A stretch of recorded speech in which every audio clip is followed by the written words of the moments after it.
Hello and welcome to another version of Tuesday Tapestry. It's nice to have you with us again. And today I'm very pleased to have with us Bill and Joyce Benda, who are longtime Utahns and longtime Catholics in the Diocese of Salt Lake City. And so welcome to you both. Thank you, Bishop.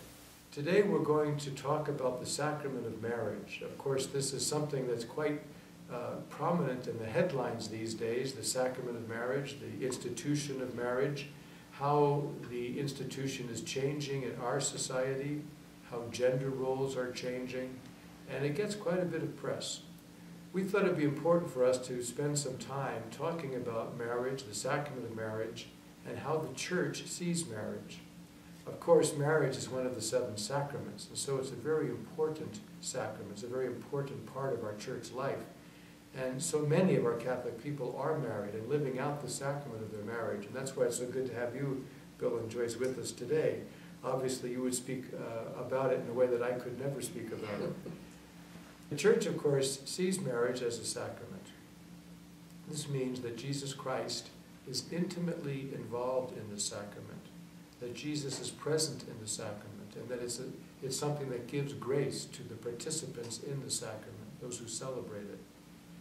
We can speak of the sacrament in different ways, of course. It's a covenant, a relationship between a man and a woman, a covenant that is permanent, in which they pledge and promise to be faithful to one another, and in which they pledge to be open to procreation, to the possibility of children in their marriage.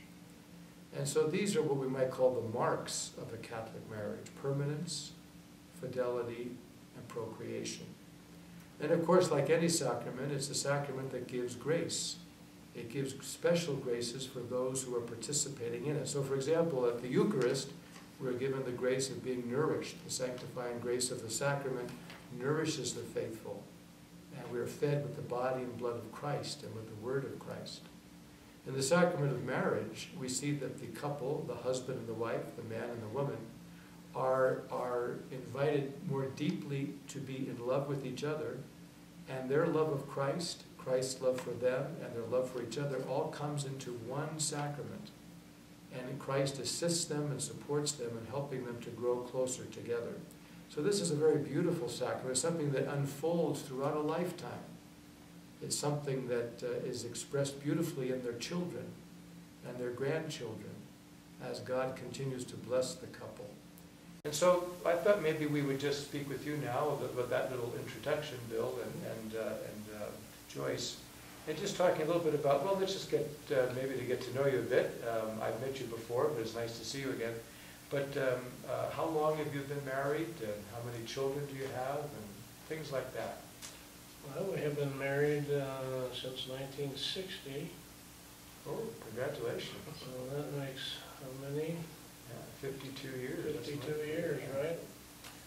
And we have 4 children. Oh, wonderful. 3 daughters and a son. Our oldest daughter is Bernadette. Mm-hmm. Our next daughter is Mary. 3rd daughter is Jeanette. And our son is Robert. Oh, marvelous. And what parish do you belong to here in our diocese? St. Vincent de Paul. St. Vincent de Paul, beautiful parish, a lovely parish. That's great. Where were you married? Our Lady of Lourdes Parish. Oh, okay. Right next to the judge. Right there, sure. Oh, that's a beautiful little church. That's great. That's a wonderful thing, you know. I know a lot of times people, I remember especially when I was first ordained, wanted to get married outdoors. And they said, well, we'd like to get married on the beach or in the park or something. But the church is very strong on being married in the church because of the great symbolism that your marriage, obviously it's very personal, but it's also something that you live out in the community, that you are a husband and wife in the community and called to enrich the community by your marriage. And that's an important concept, I think, something that's very important to keep in mind. It's not just a private matter, but it's a public matter in the church. And I suspect that you can still remember your wedding day. You had your best man, your maid or matron of honor. And what was that like, your wedding day? Do you have any? It was wonderful. We had a beautiful Catholic wedding, high mass, large bridal party. Mhm. And we consecrated and redid our vows on our 50th wedding anniversary Oh, wonderful. at Our Lady of Lourdes Church Oh, where we nice. married. And that was very special. Yeah. Yeah, I think having a 50th wedding anniversary was probably one of the most special days of my life. Just to think that God let us be together for 50 years was wonderful, Oh, wonderful beautiful. day. Yeah, that's marvelous. Yeah, And I bet the years rolled along pretty Oh, quickly. they didn't have. Yeah, they always, especially as you watch your children grow. yeah, They're just gone yeah, before you know it. before you know it. Yeah, exactly.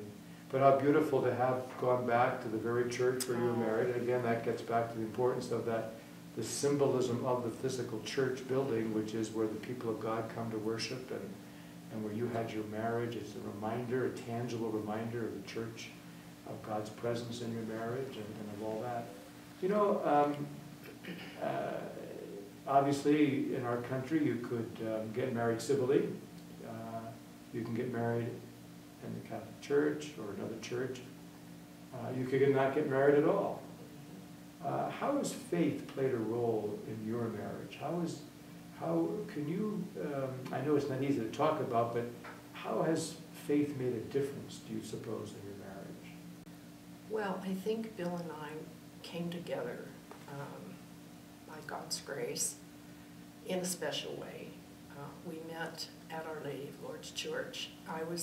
We were practicing for Easter Sunday Mass choir, and Bill came to join the choir, and that was just the beginning of a very special lifetime. Oh, how wonderful. What a good So- decision. Yes. So faith has played a role in our lifetime from the very beginning and does until now. I would like to add a little bit to that. Prior to coming to Salt Lake, I'm convinced that God grabbed me by the nape of the neck, had me go to college, had me come to Salt Lake City specifically, and there I met Joyce. What better deal can you get? That's And marvelous. I'm not smart enough to figure that out myself, so I know God did it. Yes, there's certainly a loving providence, isn't there? Very definitely. Our relationships and how you just met and something clicked. Mhm. And we could call it a lot of things, and we certainly also call it grace. I Right. agree with you both. I think that's quite true. And I suppose too that, you know, like any, I mean, I suppose it's fair to say that any marriage is going to have its ups and downs, its peaks and valleys. How has faith helped you to get through the difficult times? Can you remember any tough times in your marriage where you were glad you had your faith, or it seemed to have helped you through those times? Well, I think we've been very fortunate in that we have personally not had very many ups and downs. Wonderful. But we have had lots of ups and downs with health issues and family issues. Right. Extended family issues. Mhm. And I think that our faith has pulled us through some very serious times Mhm. without the faith and the prayer life and our church to go to. It would have probably, I don't know, it was very difficult, and Right. that carried us through. Mhm. That's something, go ahead, Bill. I'd just like to add that Joyce is a double survivor of cancer. Mhm. And that was, when the doctor comes out and says cancer, Mhm. Mhm. my friends told me I just turned ashen, Mhm. a shock. And Sure. without God there holding you up, you would never make it. Right, That's true. exactly, right. Do you have a sense, a palpable sense of God's love that's part of your love for each other, that it's not just you, the two of you, but that God truly is with you? Oh, yes, oh, yes. Every day.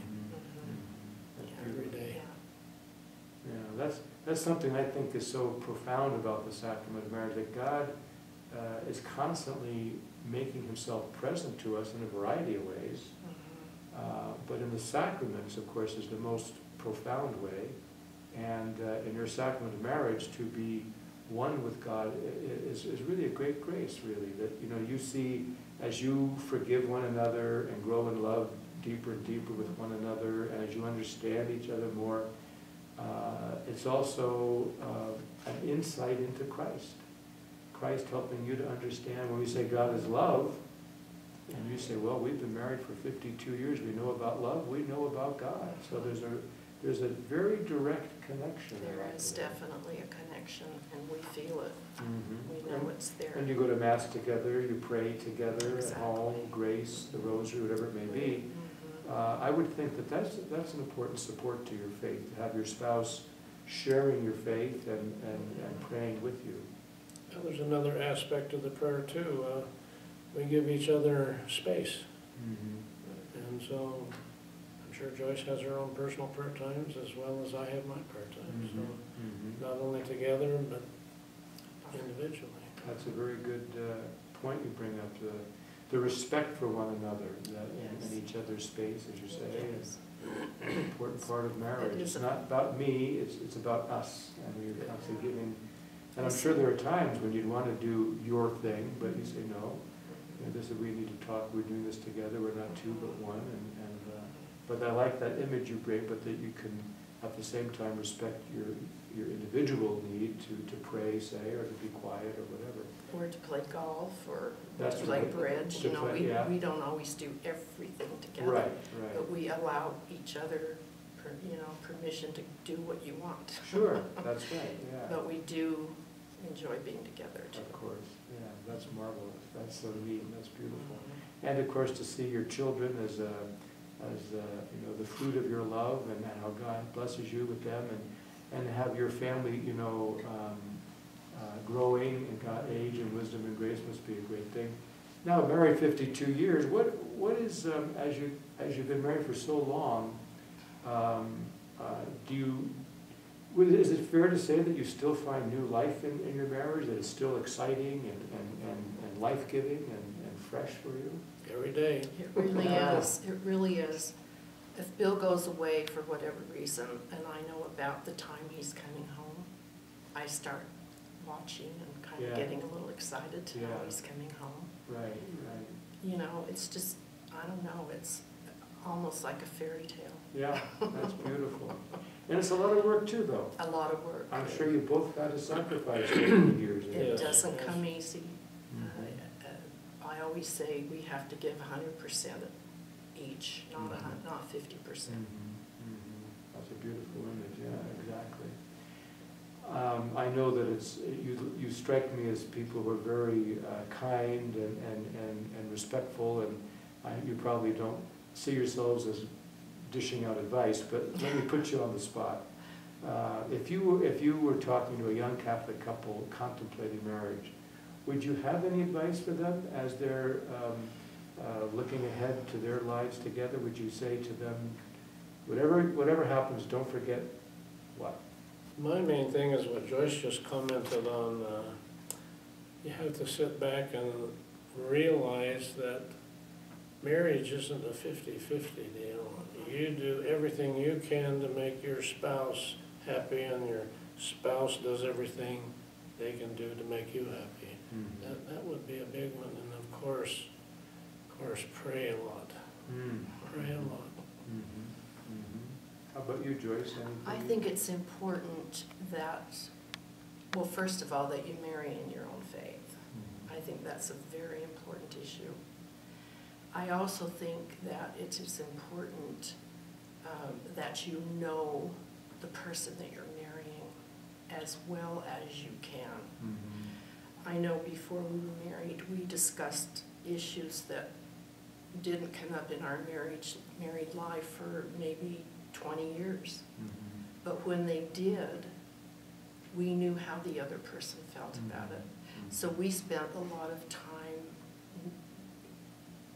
learning about what the other person thought in a special, how are you going to take care of your parents, for instance. Right.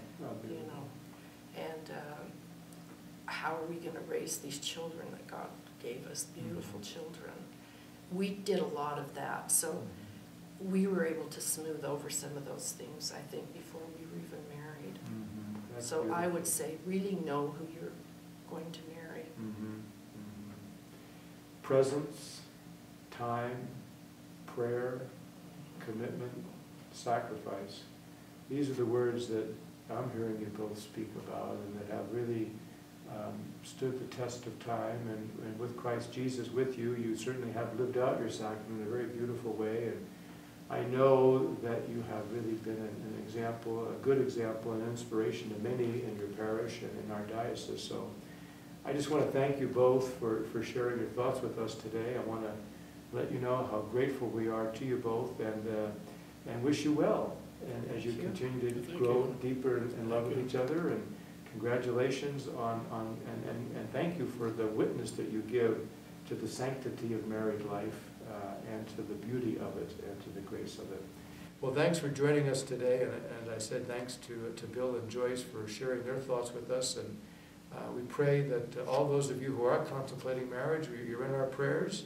Work closely with each other, communicate, work closely with your priest and deacon, and whoever's working with you to prepare the marriage, and know that you are entering into a sacrament of great beauty, of great grace. So God bless you, and thanks again for joining us.